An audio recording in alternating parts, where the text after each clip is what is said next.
Bismillahirrahmanirrahim.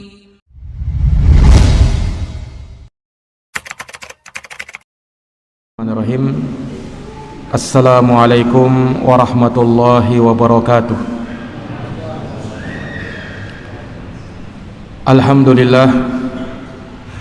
Alhamdulillahi rabbil alamin. Wabihi nasta'inu ala umuri dunya waddin. Ashhadu an la ilaha illallah wahdahu la syarikalah, ilahul awwalina wal akhirin.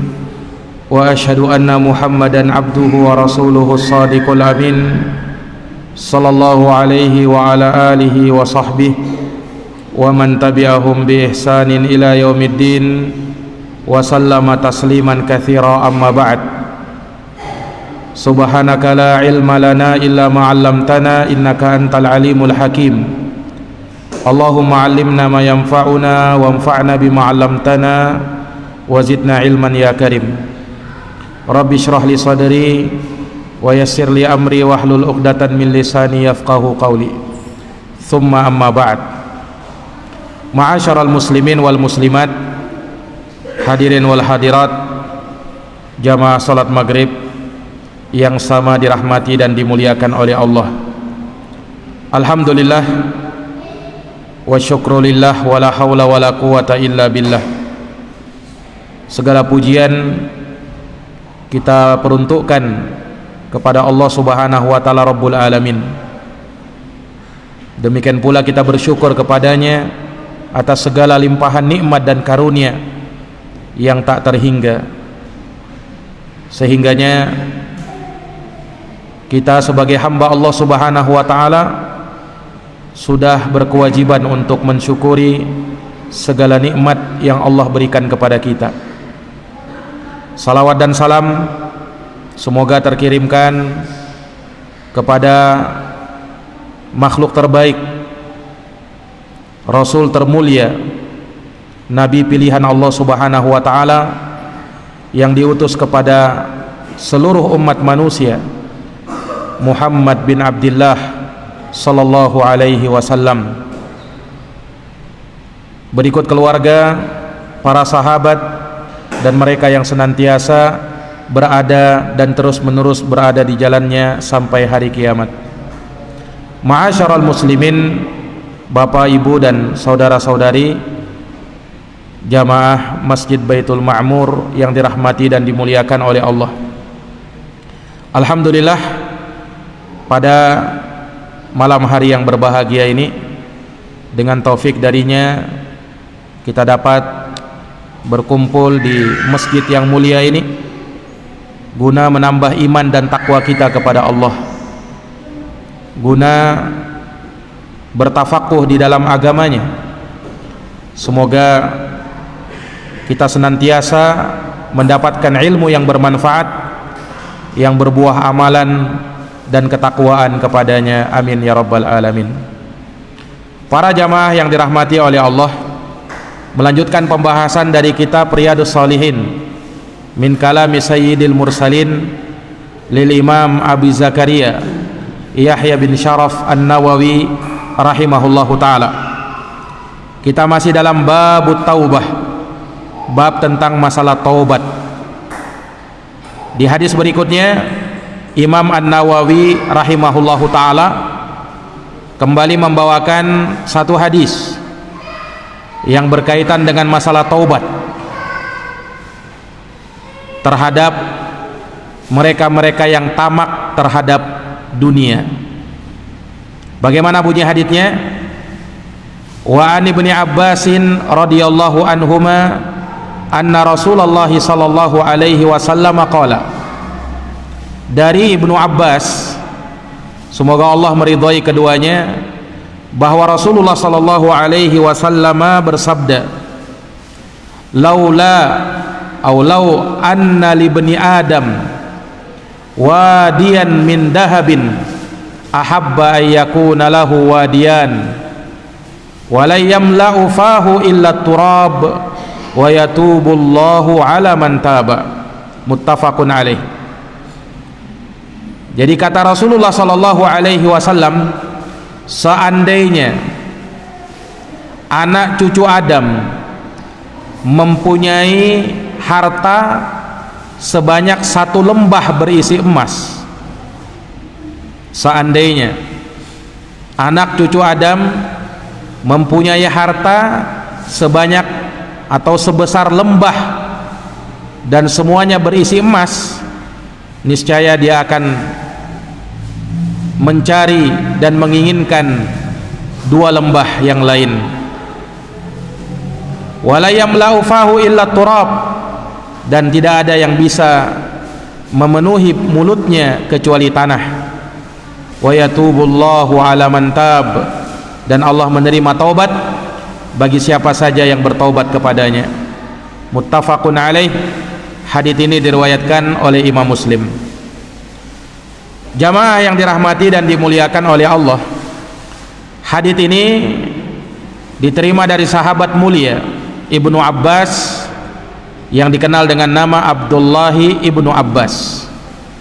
Beliau adalah sepupunya Rasulullah sallallahu alaihi wasallam, sebab bapaknya Abdullah Ibnu Abbas, yaitu Al-Abbas bin Abdul Muttalib, adalah pamannya Rasulullah sallallahu alaihi wasallam.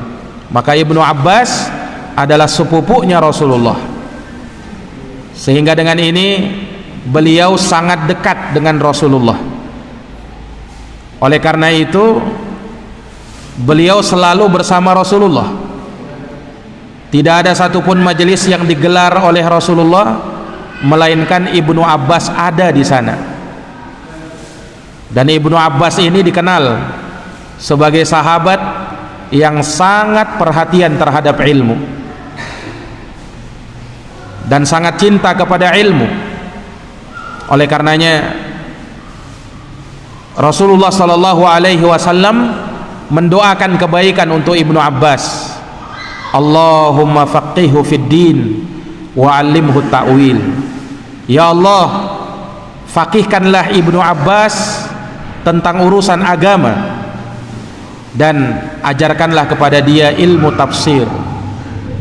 Maka dengan doa Nabi ini, Ibnu Abbas diberikan julukan sebagai turjumanul Quran, penterjemahnya Al-Quran. Beliau merupakan habrul ummah, beliau merupakan tintanya umat ini, yang menggambarkan betapa luasnya ilmu yang dimiliki oleh Ibnu Abbas.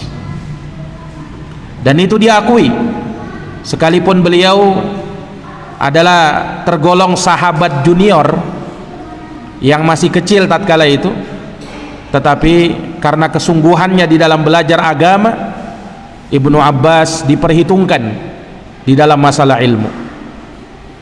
Makanya sewaktu di masa kekhalifahan Umar bin Khattab radhiyallahu an, Ibnu Abbas dimasukkan oleh Umar bin Khattab ke dalam majelis syura beliau. Dan ini dikarenakan Umar bin Khattab tahu bahwa Ibnu Abbas adalah seorang anak yang alim. Beliau ahli di dalam tafsir Al-Quran. Para jamaah yang dirahmati dan dimuliakan oleh Allah, Ibnu Abbas termasuk sahabat yang paling banyak meriwayatkan hadis dari Nabi. Ada 1660 hadis diriwayatkan oleh Ibnu Abbas dari Nabi sallallahu alaihi wasallam. Sehingga dengan itulah beliau menguasai berbagai disiplin ilmu. Ibnu Abbas radhiyallahu taala anhu, beliau wafat pada tahun 68 Hijriah dan genap umur beliau, usia beliau yaitu 70 tahun. Radhiyallahu anhu wa ardhah. Semoga Allah meridhai beliau dan semoga Allah memberikan keridhaannya kepada beliau dan bapaknya yang merupakan paman Rasulullah sallallahu alaihi wasallam. Para hadirin yang dirahmati dan dimuliakan oleh Allah, dari sekian hadis yang diriwayatkan oleh Ibnu Abbas, maka hadis yang kita bacakan pada malam hari ini adalah satu dari sekian hadis itu, di mana Rasulullah bersabda, "Lau anna libni Adam wadiyan min dahab, andaikan anak cucu Adam, kita semua adalah anak cucunya Adam, semua dari kita berasal dari keturunan yang satu, yaitu Adam dan Hawa. Dari sanalah kita bisa melihat keadaan manusia sampai pada saat ini. Kita semua adalah anak keturunan Adam. Maka kita masuk di dalam apa yang disebut di dalam hadits ini, lau anna li bani Adam, seandainya anak cucu Adam, kita semua dari manusia awal sampai manusia terakhir, maka mereka tergolong dalam hadits ini. Andaikan anak cucu Adam memiliki wadiyan min dahab, satu lembah berisi emas, yakni dia punya harta sangat banyak, bertumpuk sampai seperti satu lembah, dan itu emas. Kita tahu emas itu merupakan harta yang paling mahal dari zaman dahulu sampai zaman sekarang. Andaikan mereka punya harta sebanyak satu lembah emas, kata Nabi, ahabba ayyakuna lahu wadiyan, dia tidak akan pernah puas dengan itu, dia akan mencari dua lembah lagi. Tidak cukup dengan satu lembah emas, padahal tentu sangat banyak hartanya. Bukan cuman punya harta emas 1 gram 2 gram, 1 kilo 2 kilo, satu lembah tidak tahu berapa kilo itu emasnya. Tapi ternyata dia tidak puas, mau mencari dua lembah lagi. Inilah keadaan manusia, kata Rasulullah. Dan Rasulullah berucap seperti ini tentu bukan dengan hawa nafsunya. Wa ma yantiqu anil hawa in huwa illa wahyu yuha. Nabi itu tidak pernah berucap dengan hawa nafsunya, tapi yang beliau ucapkan semata wahyu dari Allah. Inilah keadaan manusia seperti ini. Bagaimana tamaknya manusia terhadap harta, dan tidak akan pernah merasa puas. Dia akan selalu mencari dan terus mencari. Dia akan terus mengejar dan terus mengejar, tidak akan mau berhenti, tidak akan pernah berhenti. Dalam satu riwayat disebutkan, lau anna li bani Adam wadiyani min dahab, andaikan anak cucu Adam dia punya dua lembah emas. Nah, sekarang dua lembah, labtagha ayyakuna lahu thalitha, niscaya dia akan ingin mencari lembah yang ketiga. Jadi sudah dikasih dua lembah emas, masih mau nyari yang ketiga lagi. Terus kapan berhentinya? Sampai kapan dia mau berhenti? Kata Rasulullah, wala yamla'u fahu illa turab, dan tidaklah mulutnya atau tidaklah ada yang bisa memenuhi mulutnya kecuali tanah. Ini maksud dari Nabi SAW, dia tidak akan pernah berhenti sampai mulutnya disumpal dengan tanah. Maksudnya ketika dia sudah mati, sudah meninggal, dikubur, lalu mulutnya disumpal dengan tanah, baru berhenti sudah cari harta, karena sudah tidak mampu lagi. Kemudian kata Nabi, wa yatubullahu ala man tab, dan Allah menerima taubat bagi siapa saja yang mau bertobat kepadanya. Jamaah yang dirahmati dan dimuliakan oleh Allah, perhatikan keadaan manusia ini. Rasulullah SAW mengabarkan keadaan kebanyakan manusia seperti ini, illa man rahima rabbi, kecuali mereka yang dirahmati oleh Allah. Mereka akan selalu senantiasa bersemangat untuk mencari dunianya sampai dia meninggal, dan tidak akan bisa memuaskan dirinya kecuali kalau dia sudah meninggal dunia. Itu pun karena dia sudah tidak mampu lagi untuk mencari harta. Para jamaah yang dirahmati dan dimuliakan oleh Allah. Namun kemudian Rasulullah sallallahu alaihi wasallam menyebutkan di akhir hadis, wa yatubullahu ala man tab, dan Allah menerima taubat bagi siapa yang mau bertobat kepada Allah. yakni mereka yang tadinya terlena dengan kehidupan dunia, mereka yang tadinya tergila-gila dengan kehidupan dunia, sampai mereka rela melakukan keharaman untuk mendapatkan harta dunia. Kalau mereka mau bertobat, maka Allah masih membuka kesempatan untuk bertobat. Ini para jamaah yang dirahmati dan dimuliakan oleh Allah Subhanahu wa taala. Maka hadis ini memberikan penjelasan kepada kita akan sifat ketamakan yang ada pada manusia, dan itu adalah sifat dasar yang didapati pada kebanyakan manusia. Cinta kepada harta. Tentu kita tidak bisa membohongi diri kita sendiri. Setiap dari manusia itu cinta dan suka dengan harta. Tidak ada manusia yang tidak suka dengan harta.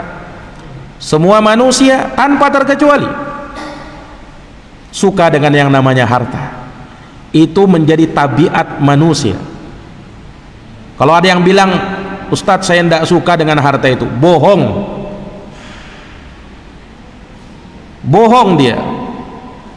Sebab Allah Subhanahu wa taala jadikan sifat dasar manusia seperti itu. Selama dia masih punya akal, selama dia masih punya hawa nafsu, maka dia akan cinta dengan yang namanya harta. Nabi tidak berucap dengan hawa nafsunya. Para jamaah yang dirahmati dan dimuliakan oleh Allah, dan ini pun Allah Subhanahu wa taala ungkap di dalam satu ayat. Ayatnya sudah kita hafalkan bersama, sering kita baca, sering kita dengarkan.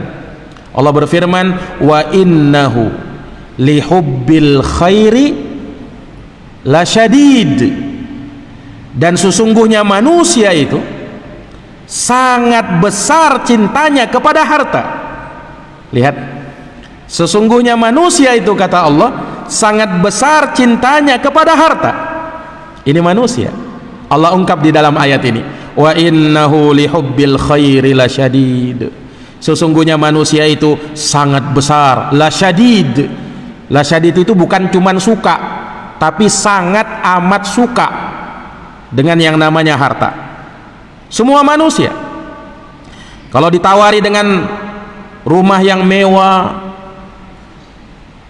kendaraan yang mewah, harta yang melimpah ruah, siapa yang tidak suka?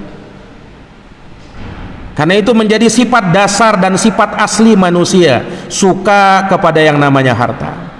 Di ayat yang lain Allah Subhanahu wa taala berfirman, wa tuhibbunal mala hubban jamma, wa tuhibbunal mala hubban jamma, dan kalian, kata Allah, itu sangat suka dengan harta, hubban jamma, kesukaannya kesukaan yang berlebihan, sangat amat suka.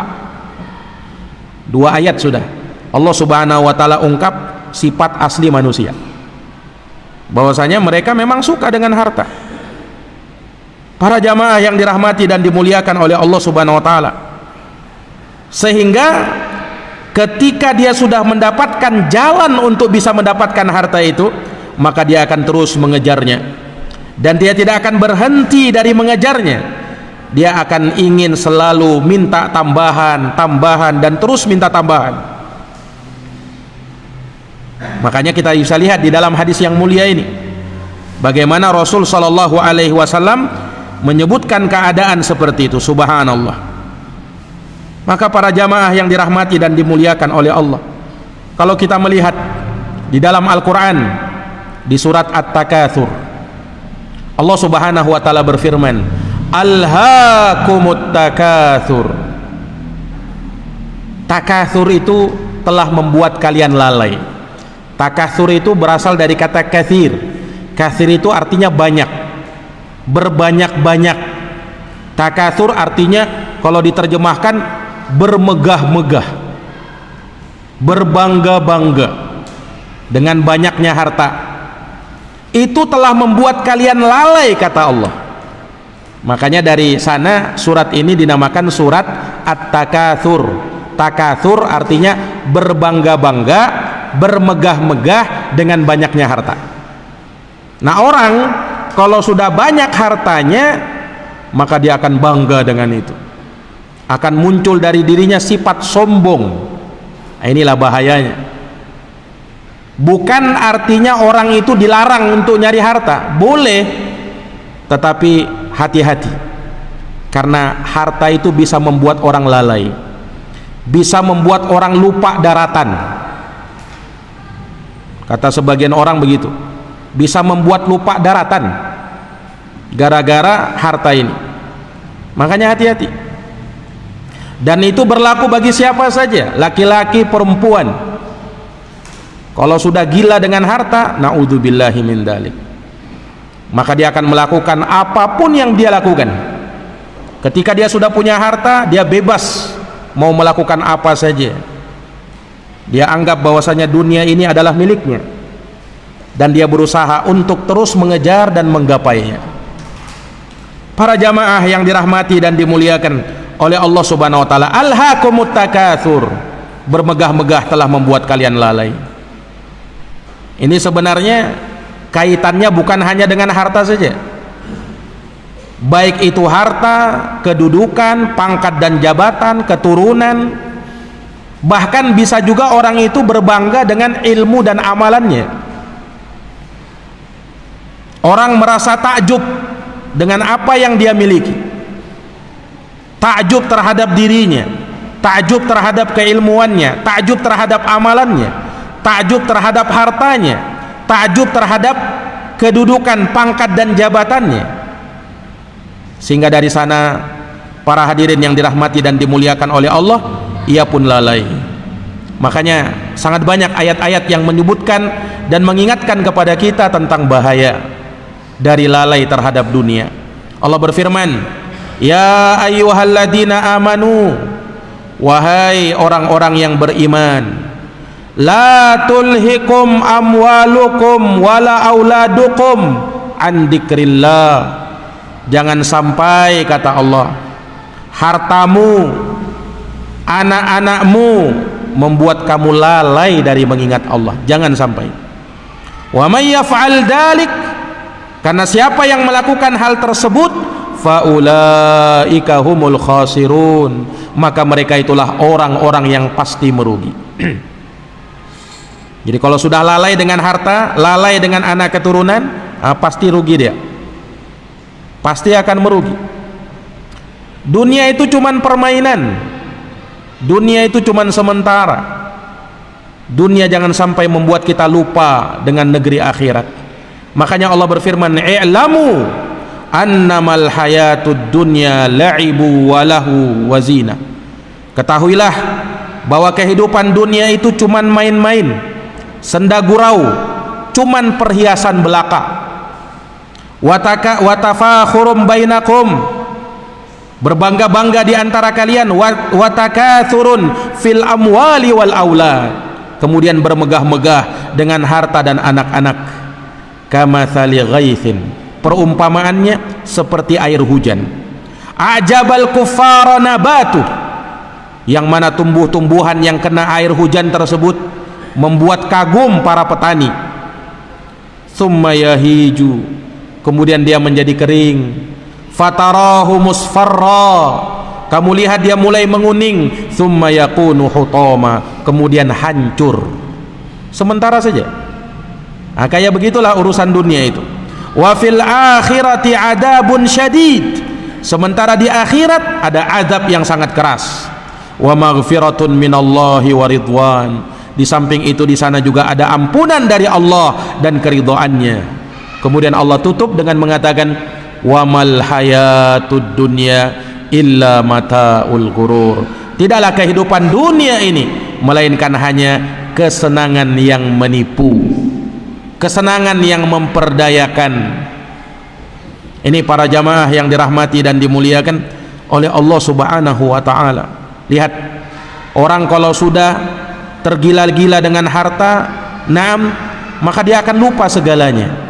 Dia akan rela melakukan apa saja untuk bisa mendapatkan harta, sehingga dari sana dia tidak akan peduli dengan halal dan haram. Riba dia makan, riba dia lakukan, muamalah dengan muamalah riba dia akan kerjakan, tidak peduli dia. Dia akan melakukan riswah, sogok menyogok, suap menyuap supaya bisa menang tender. Dia akan lakukan itu. Dia tidak peduli bahwasanya dosa riswah itu, menyogok menyuap itu akan mendatangkan laknat dari Allah. La'anallahu ar-rashi wal murtashi. Allah melaknat, dilaknat itu dikutuk sama Allah, orang yang menyogok dan minta disogok, dua-duanya kena laknat. Tapi kalau orang sudah tergila-gila dengan harta, tidak peduli dia. Yang penting saya bisa menang tender, katanya. Subhanallah. Dia tidak akan peduli lagi dengan al-ghish wal khida', tipu menipu. Dia tipu orang, walaupun mungkin bisa dapat hanya keuntungan 5.000, 10.000, dia akan lakukan. Walaupun keuntungannya sedikit, mungkin dia dapat dengan hasil menipunya dia sama orang, dia dapat keuntungan ya 2.000, 5.000, 10.000. Dia tidak takut lagi dengan Allah Subhanahu wa taala, karena bagi dirinya bagaimana dia bisa dapat dunia itu. Inilah jamaah sekalian yang dirahmati oleh Allah, inilah yang dikhawatirkan. Ketika orang sudah tergila-gila dengan harta, maka dia tidak akan peduli lagi dari mana harta itu datang, dari mana dia dapatkan. Terus dia akan usahakan, walaupun harus membuat dia larut dalam perbuatan-perbuatan yang diharamkan. Maka itulah Allah berfirman, alhaakumut takatsur, bermegah-megah, bermegah-megah telah membuat kamu lalai. Sampai kapan? Hatta zurtumul maqabir. Allah teruskan ayat ini dalam surat At-Takatsur, sampai kamu masuk ke dalam liang kubur. Berarti sampai apa? Sampai mati, baru dia sadar. Belum mati belum akan sadar. Hatta zurtumul maqabir, sampai kamu ziarah ke kuburan. Para ulama memberikan beberapa penafsiran tentang ayat ini. Disebutkan bahwasanya sampai dia mengunjungi kuburan, ada dua penafsiran. Ada yang mengatakan bahkan walaupun kamu ziarah kubur, kamu akan berusaha bagaimanapun bisa mencari dunia. Padahal kan kalau orang ziarah kubur itu kan untuk mengingat mati. Rasulullah pernah bersabda, kuntu nahaitukum an ziyaratil kubur fazuruha fa innaha tudzakirukumul akhirah. Dulu aku pernah melarang kalian itu ziarah kubur, namun sekarang ayo ziarahilah kuburan. Untuk apa ya Rasul? Fa innaha tudzakirukumul akhirah. Sebab dengan ziarahnya kubur, dengan ziarahnya kamu ke kuburan, kamu bisa mengingat mati, kamu bisa mengingat akhirat, kamu bisa tahu bahwasanya hari ini kamu sekarang mengantar saudaramu ke kuburan, besok-besok ndak tahu kapan hari kamu nanti yang diantar. Makanya jangan sampai kita ziarah kubur masih bicara tentang bisnis. Di kuburan bicara bisnis juga. Nah, tidak pantas. Harusnya di kuburan mengingat akhirat. Nah, harusnya di kuburan mengingat akhirat. Nah, ini para jamaah sekalian. Makanya Allah singgung, bermegah-megah dengan harta membuat kamu lalai, sampai pun kamu ziarah kubur masih aja lalai.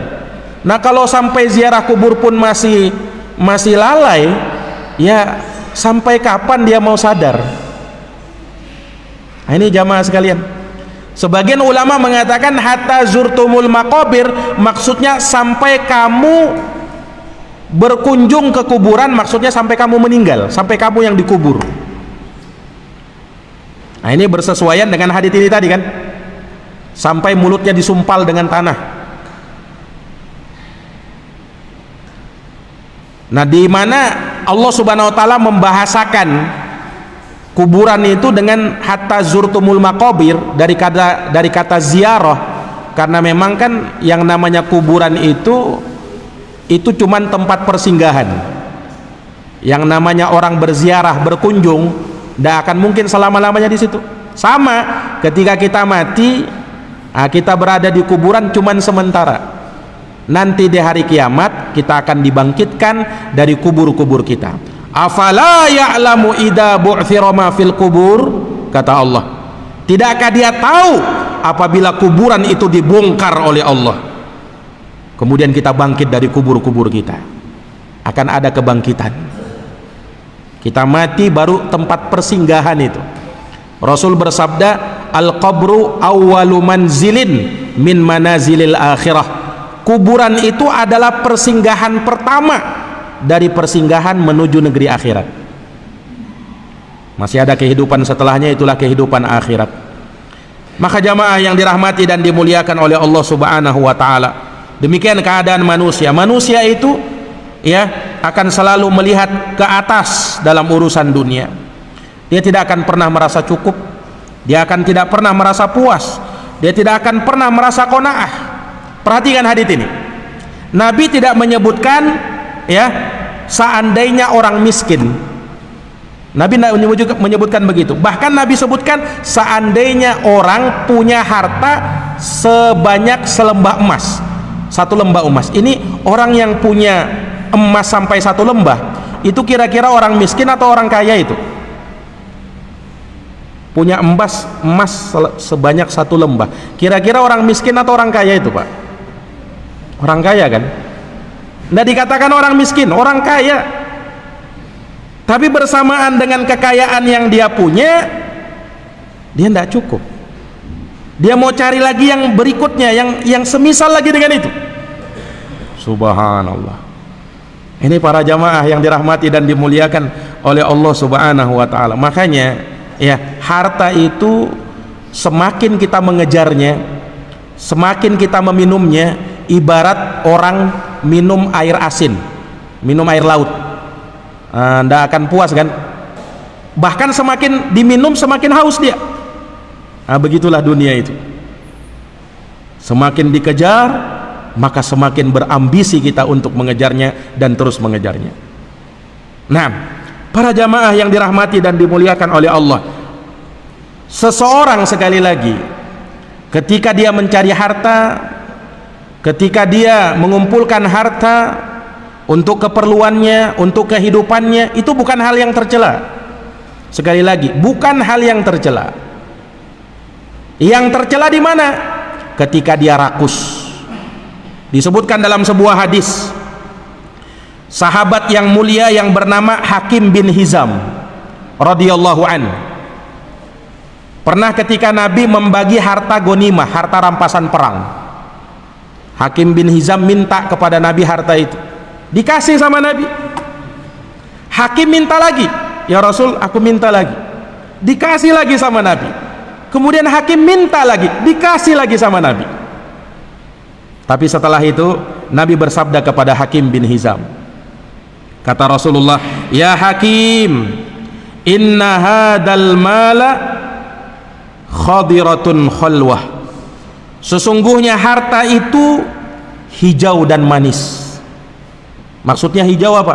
Yang namanya hijau itu kan kayak pemandangan hijau, sejuk dipandang. Harta itu memanjakan mata. Nah itu, orang kalau sudah lihat harta kan, lihat yang merah jadi merah matanya, yang biru jadi biru matanya, yang emas jadi emas dia. Memanjakan mata harta itu. Makanya kata Nabi, khadirah halwah. Halwah itu manis. Bukan harta itu kalau dirasa manis, bukan.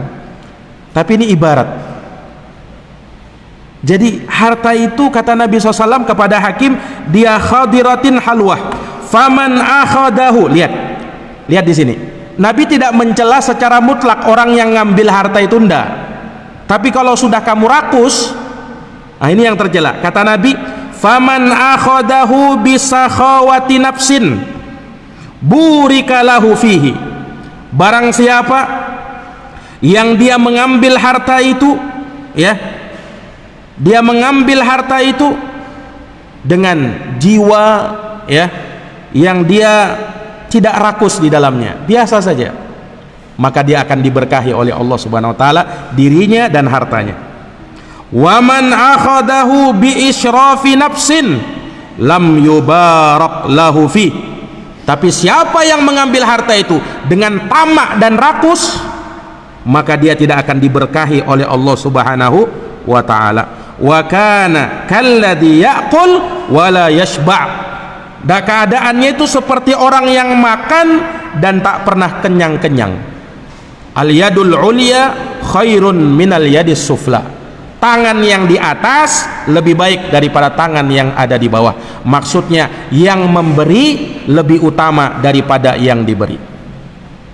Ini para jamaah yang dirahmati dan dimuliakan oleh Allah Subhanahu wa taala. Secara hakikat harta itu bukan sesuatu yang tercela, dia cuman benda kan.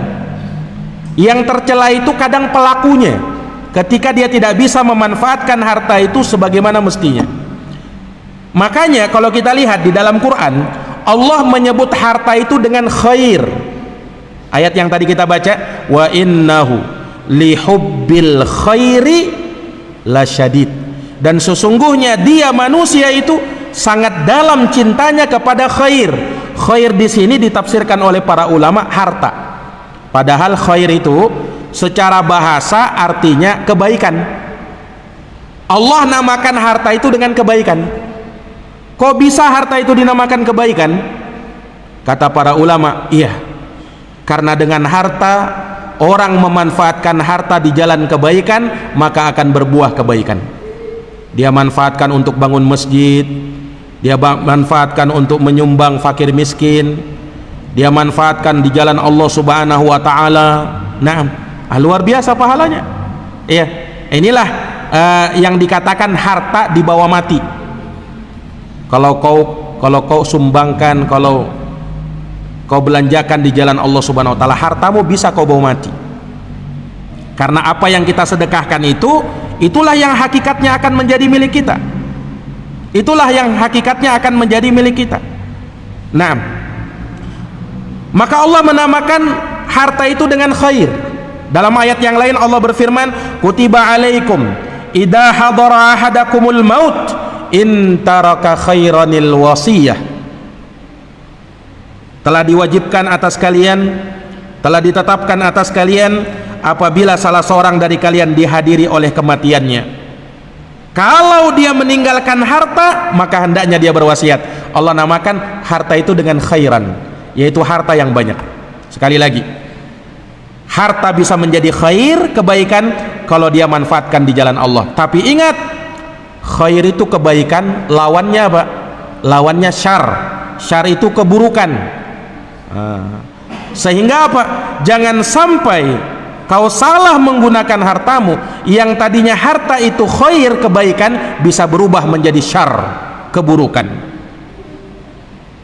Para jamaah yang dirahmati dan dimuliakan oleh Allah, ketika menjelaskan ayat bahwasanya manusia itu akan lalai dengan hartanya, Rasulullah pernah bersabda, yaqulu ibnu Adam, anak cucu Adam berkata, mali mali, mana hartaku, mana hartaku. Maka Allah Subhanahu wa taala jawab, wa hal laka ya bana Adam min malik. Wahai anak Adam, sesungguhnya kamu tidak punya harta illa ma akalt, kecuali apa yang kau makan. Fa afnait, apa yang kau makan pasti akan habis. Au labista, atau yang kau pakai, yang kau pakai pasti akan usang. Au tasaddaqta, atau yang kau sedekahkan. Fa amdait, nah yang kau sedekahkan itulah yang akan kekal jadi milikmu. Jadi harta kita itu hakikatnya cuma 3 itu aja. Yang kita sedekahkan, itu jelas milik kita nanti di akhirat. Yang sudah kita makan, yang sudah kita makan kan habis, itu harta kita. Yang kita pakai pasti akan usang. Sekarang yang kita kenakan, baju, pakaian, kendaraan, nah itu akan usang semuanya itu. yang tersisa adalah sedekah. Yang tersisa adalah sedekah. Maka jamaah sekalian yang dirahmati dan dimuliakan oleh Allah Subhanahu wa taala, ya, seseorang dengan hartanya maka dia akan bisa memperoleh kebaikan yang sangat banyak, tetapi di sisi lain dia akan bisa memperoleh keburukan yang sangat banyak pula. Maka hati-hatilah di dalam menggunakan harta. Semoga Allah Subhanahu wa taala memberikan taufik dan hidayahnya kepada kita semuanya untuk berada di atas jalan yang lurus. Jazakumullah khairan atas perhatiannya. Mohon maaf atas segala kekurangannya. Subhanakallahumma wa bihamdika asyhadu an la ilaha illa anta astaghfiruka wa atubu ilaik. Wassalamualaikum warahmatullahi wabarakatuh.